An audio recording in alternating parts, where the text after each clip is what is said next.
بتتعب في الطاعات، بس في نفس الوقت حسناتك بتضيع. في عادات يومية انت شايفها بسيطة، بس في الحقيقة إنها بتضيع تعبك كله. خلي بالك منها كويس. أول حاجة، تأخير الصلاة. بتقول شوية كمان لحد ما الوقت يضيع، وبتأجلها من غير ما تحس لحد ما تخرج عن وقتها تماما. خلي صلاتك أول حاجة، مش آخر حاجة. الغيبة.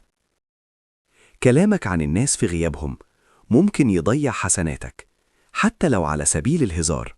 خلي لسانك نظيف. النميمة. نقل الكلام بين الناس بيسبب مشاكل كبيرة، وبيضيع حسناتك بسرعة، حتى لو كنت شايفها حاجة بسيطة. ابعد عن الفتنة. الرياء. تعمل الخير عشان الناس تشوفك، مش عشان ربنا.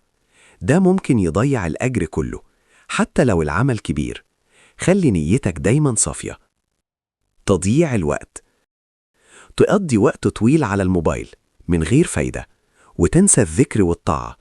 كل دقيقة بتضيع ممكن تكون فرصة حسنات. حصل قبل كده وحسيت إنك مقصر؟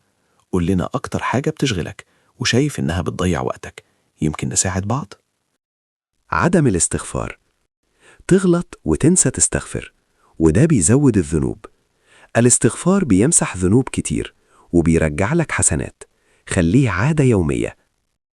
الكلام الجارح. كلمة ممكن تجرح حد وتفضل معاه سنين وانت مش واخد بالك. ده ليه أثر كبير. خلي كلامك طيب. تأجيل التوبة.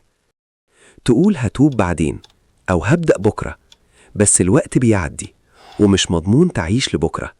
ابدأ من دلوقتي. راجع نفسك كل يوم وحاول تصلح أخطائك. كل خطوة صغيرة بتفرق وممكن تنقذك. معلومة بسيطة بس فايدتها كبيرة. فايدة هاب.